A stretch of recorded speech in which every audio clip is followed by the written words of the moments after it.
Então, irmãos, eu vou começar a aula de hoje fazendo uma introdução, porque nós vamos falar de trombeta. Trombeta é aquilo que faz barulho e acorda você, incomoda, tira você da cama, deixa você incomodado, você tem que levantar cedo, fazer alguma coisa, porque a trombeta tocou. Estou fazendo essa analogia, se alguém tocasse 6 horas da manhã, 4 horas da manhã, uma trombeta aqui na esquina da sua casa, ou aqui onde eu estou, aí no quintal da minha chácara, bah, eu tinha que fazer alguma coisa. Então, a trombeta exige uma atitude.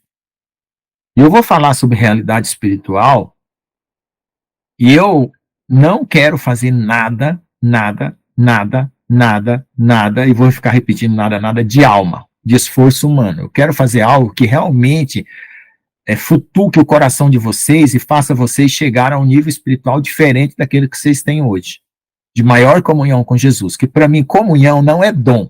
Eu já expliquei isso 500 mil vezes e vou repetir, se alguém não gostar, vai ficar ouvindo esse zumbido direto.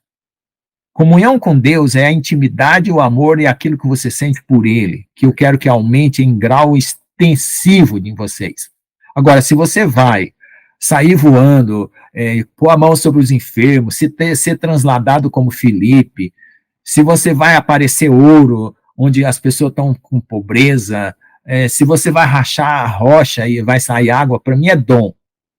Esse aí é o que você vai fazer com Deus, que Jesus vai fazer na sua vida. Então, eu faço essa distinção. Eu sinto necessidade de ter um alicerce sólido, sólido, sólido, sólido, sólido, de comunhão com Jesus, para que depois as outras coisas não saiam erradas e eu não venha a lamentar. Por quê? O próprio Senhor Jesus falou que os caras que fizeram aqueles milagres, chegaram diante dele alegando que eram dele, não eram dele, por quê? Porque nunca abriram o coração o suficiente para Deus conhecer eles. Eles se aproveitaram de uma situação que o mundo estava precisando de milagres e pessoas com poderes espirituais, eles se utilizaram disso. E para isso, já essa palavra, essa frase que eu estou falando, tem 500 mil igrejas aí no mundo espalhadas com esse sentido perverso de fé. O que é perverso? Perverso é você colocar o outro lado perverso, né? O outro lado do que deveria ter sido. Se uma criança está com fome e você dá um pedaço de papel para ela mastigar, você é um perverso, porque você está dando algo que não é a verdadeira necessidade dela.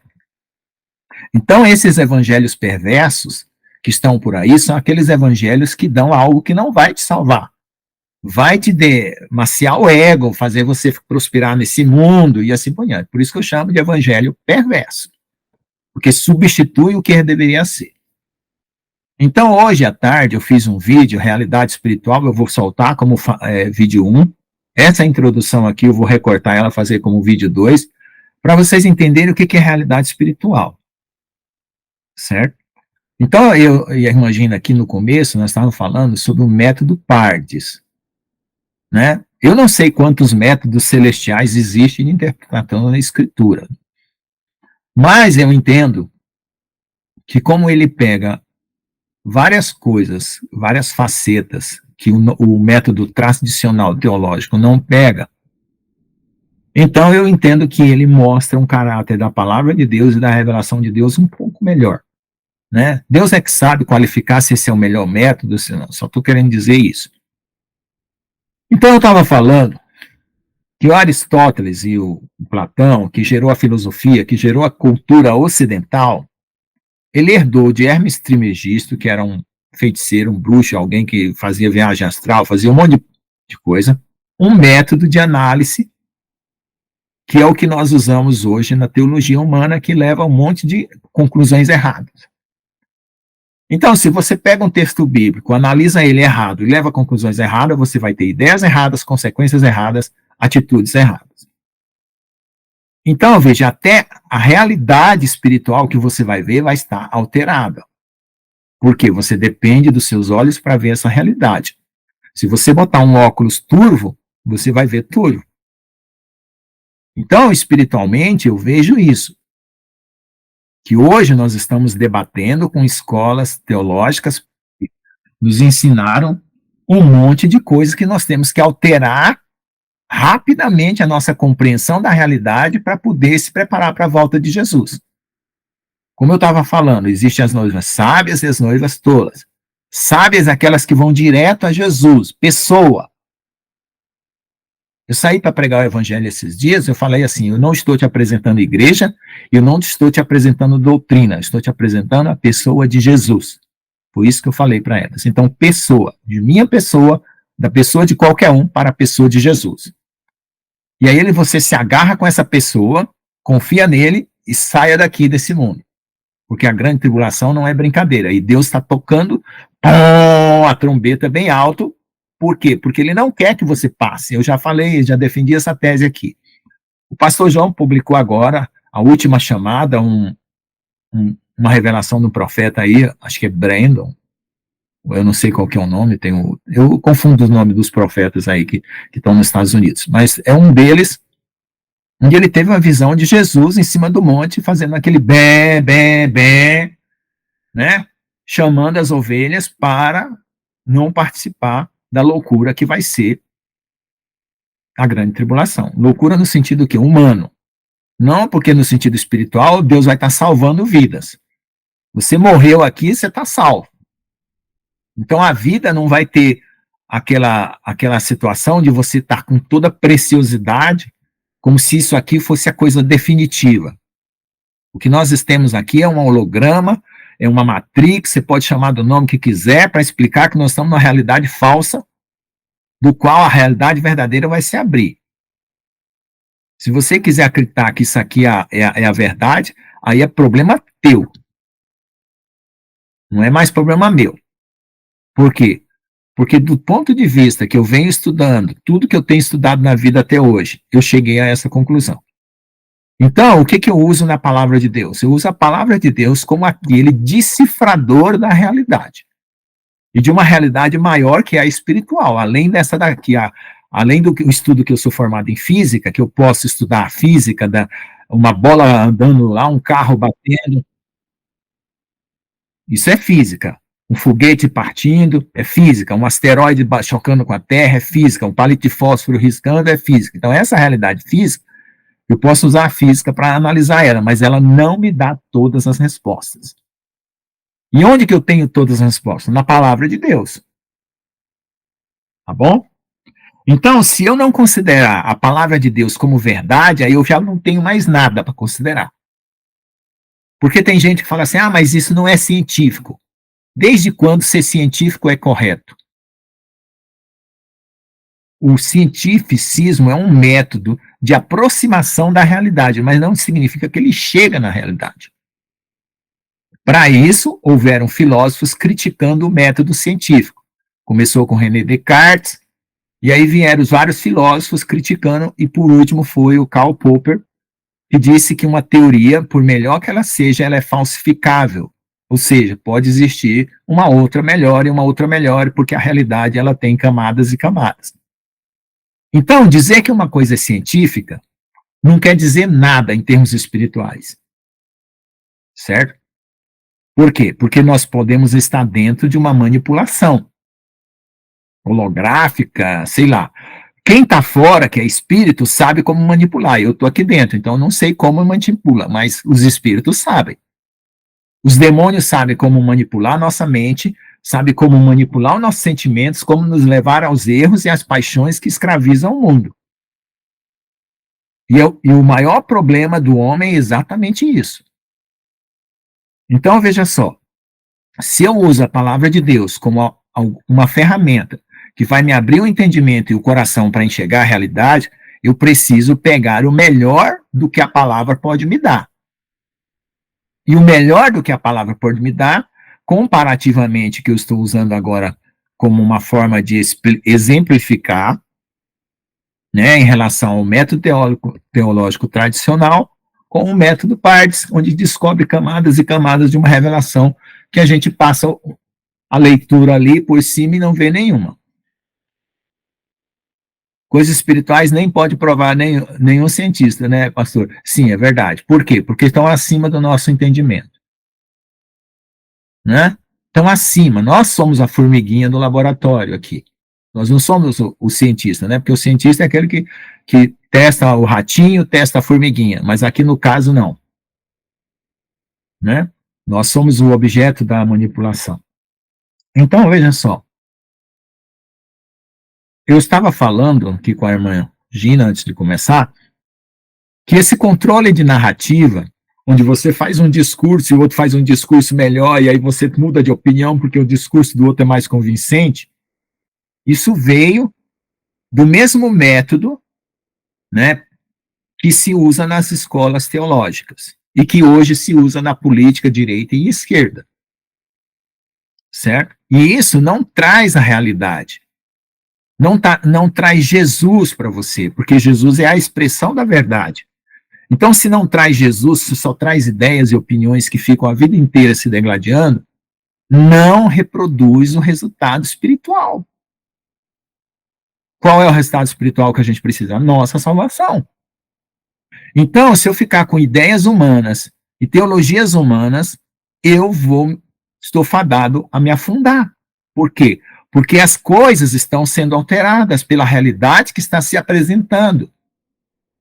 Hoje em dia já estão se falando em demônios se aparecendo, câmeras filmando demônios, extraterrestres, tudo que nem teologicamente a igreja se preparou. Porque há anos atrás, há mais de 30 anos, que eu venho falando de extraterrestres, que um dia eles vão aparecer e tal, me chamavam de maluco, de doido, e hoje o pessoal está desequilibrado que não consegue encaixar isso dentro da Bíblia. Né? Espíritos enganadores. Espírito é um bicho que eu não tenho cara, não tem endereço, eu não sei onde mora, e que está a fim de me enganar. Então, se eu tem um vendedor que chega na porta da minha casa vendendo uma coleção de livros, vendendo qualquer coisa, vendendo panela, como já teve, eu não conheço a conversa do cara, eu olhando na cara dele, eu não sei se ele é honesto, se eu posso comprar o produto, se o produto vai ser entregue, como é que eu vou comprar de um espírito? Então, é isso que eu falo. Assistam o vídeo 1 que eu vou postar lá, e aqui o recorte vai ser o vídeo 2. Então, como é que eu coloco isso em crivo para eu ter uma confiança? Então, eu creio na palavra de Deus como revelação externa que penetrou dentro dessa realidade para me acordar. Essa é a minha base. Eu creio que nós somos caídos de alguma forma por Adão, porque se você tirar a queda, você não precisa de arrependimento, você sobe para o céu, sei lá para onde, você vai subir, achando que você é um espiritualista. Então, eu preciso saber que eu sou numa zona caída, de um ser humano caído que precisa de um salvador. Então, para mim, isso é a base. E com essa salvação, eu recebo o dom da fé para crer e o arrependimento para sair fora desse embaraço. Aí eu estou com a primeira camada do meu alicerce preparada. Aí eu vou para as outras camadas, até chegar nas paredes, no telhado da minha casa espiritual. Então, veja só, o que nós temos aqui? Nós temos a revelação do Apocalipse, algo que todo mundo dizia que era simbólico. O Apocalipse não é tão simbólico assim, não. Trombeta é trombeta, anjo é anjo e desgraça é desgraça. Né? Vai ter saraiva, vai ter fogo, fogo é fogo, sangue é sangue. Como é que é tão simbólico assim? Então, tem um monte de interpretação errada que dá vazão e lugar às pessoas a acreditarem de forma errada, e aí quando vem uma estrutura um pouco melhor, um pouco mais argumentável, a pessoa troca porque acha que aquela outra estrutura, e ali trocou um engano por outro. Então, eu preciso me garantir de que eu estou recebendo um alimento sólido, puro, não falsificado, como Pedro falou. Agora, como é que eu confiro as coisas? Através da minha oração e da minha vida com Deus, jejum e assim por diante. Mas eu tenho que ter a sede, o desejo de abandonar qualquer coisa que seja engano no momento que eu descobri que é um engano. Né? Mas eu tenho que também aprender a fazer os testes. Né? Fazer os testes. Tá bom? Então, nós estamos dentro de um mundo que tem uma outra camada, que tem anjos, que tem demônios, que tem espíritos, e que tem uma outra camada mais ainda, que é a própria camada de Deus. Então, até a gente chegar lá, a gente tem que aprender a entender Como é que isso altera a nossa realidade? Como é que isso mexe conosco? Eu já descobri que sentimentos e pensamentos e ideias é coisas que você pode abandonar facilmente, porque aquilo pode ser um engano. E para onde você vai? Para uma consciência que a própria palavra de Deus está formando em nós.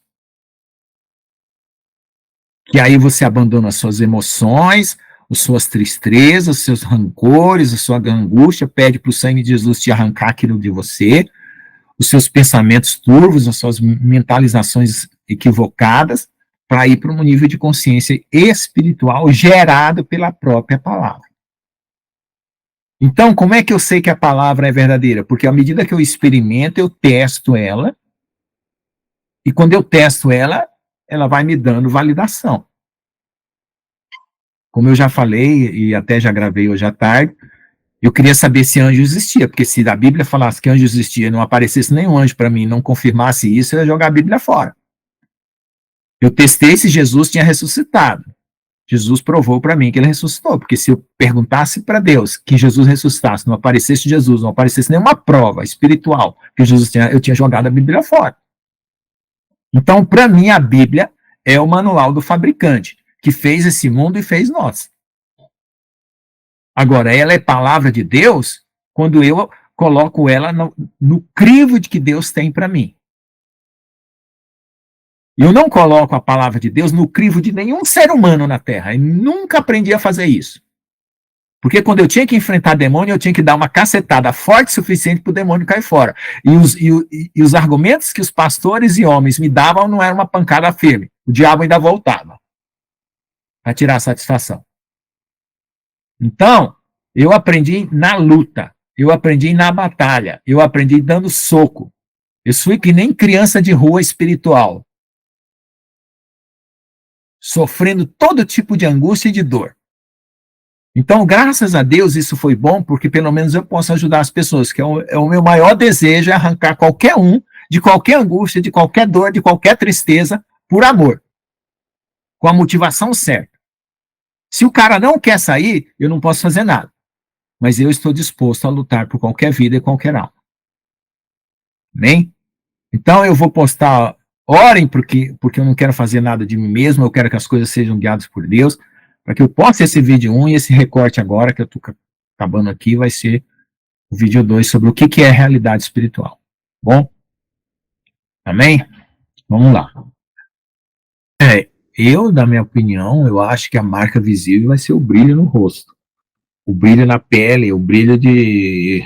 O primeiro cara que brilhou lá, né?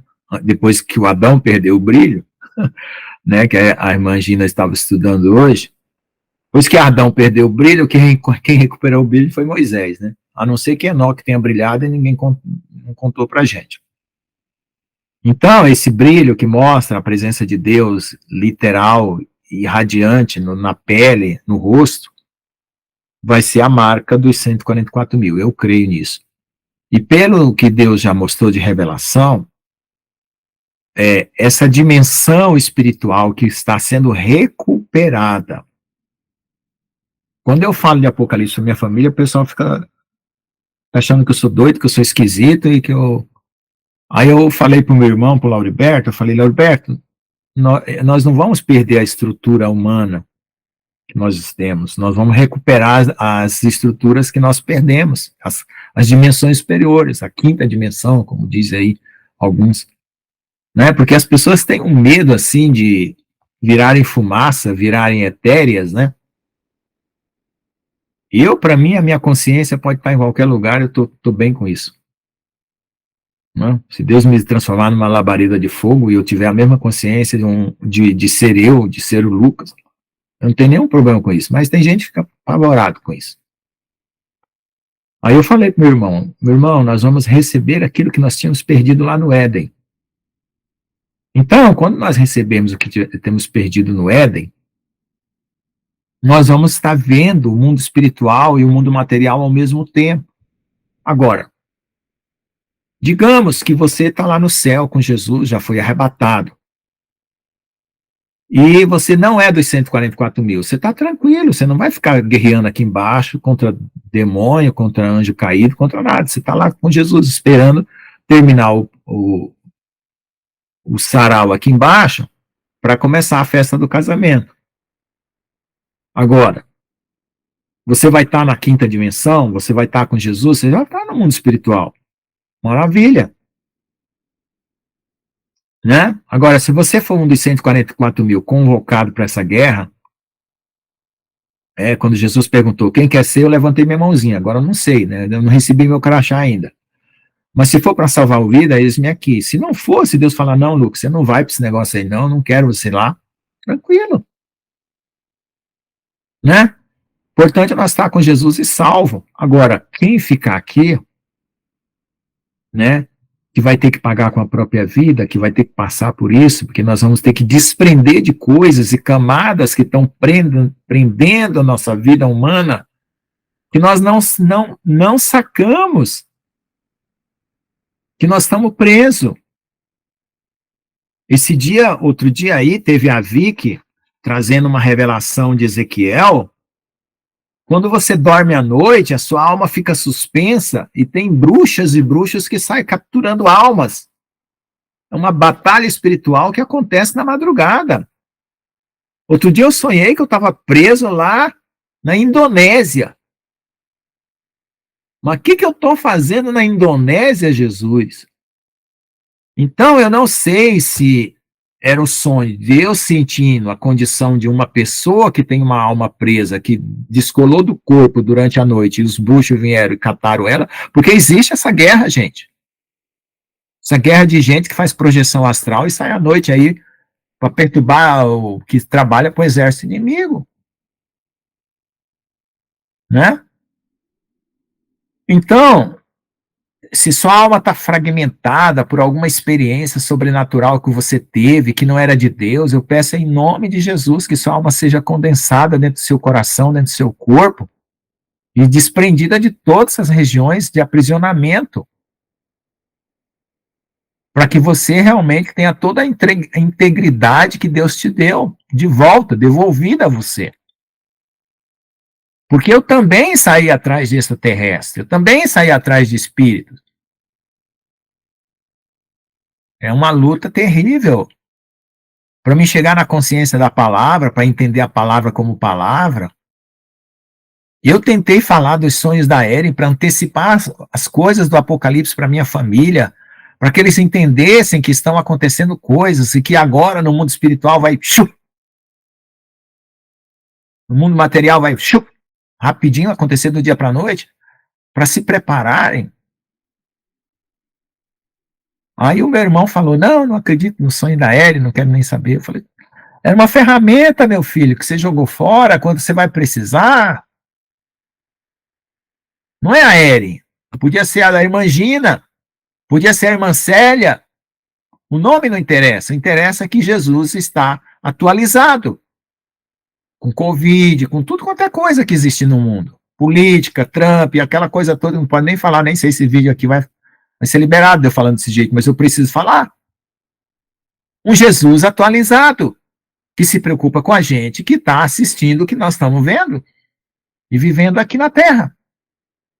Então é por isso que me apaixonei por essas revelações. E eu fiz o crivo de que era verdade. Porque não é nenhum amigo Bob. Eu envio a nave extraterrestre duas vezes nos lugares diferentes, fiquei com muito medo. Irmã, exatamente. Cada um tá tendo antecipações daquilo que vai surgir. Eu vi o céu inteiro cheio de nave estelar, que não tinha um ponto do céu que você não põe o dedo, não tinha uma nave lá. Então, nós estamos antecipando coisas que não é para criar medo, pavor. É para só abrir a cabeça da pessoa e dizer, gente, existe uma dimensão espiritual que está se abrindo. E você, quando ela se abrir, você vai cair de costa, porque você não se preparou para isso. Você não pegou nenhuma cadeira para botar de trás na hora que você levar o tombo, se sentar. Você não se preparou. E não se preparar é um problema. Você sabe que vai chover e não levar um guarda-chuva é resfriado. Volta para casa resfriado. A culpa é da chuva? Não. Então, dizer que existe uma dimensão espiritual, que o povo só considera esse mundo, porque Jesus do céu, tudo que me falaram até hoje na vida eu testei para saber se era verdade. Eu não ia para a igreja e via o padre falar lá na frente com aquela homília católica, blá, blá, blá, blá. Se eu não testasse aquilo, eu não voltava para a igreja. Como eu não voltei, diziam que Deus estava lá dentro de uma caixinha que tem uma lâmpada lá no Santíssimo, no Sacramentíssimo. Eu olhei lá, não vi Deus coisa nenhuma, vi uma lampadinha acesa. Eu nunca mais voltei na igreja católica. Pelo amor de Jesus Cristo, como é que as pessoas colocam em risco a sua eternidade, a sua alma, a sua integridade por conta de conversa?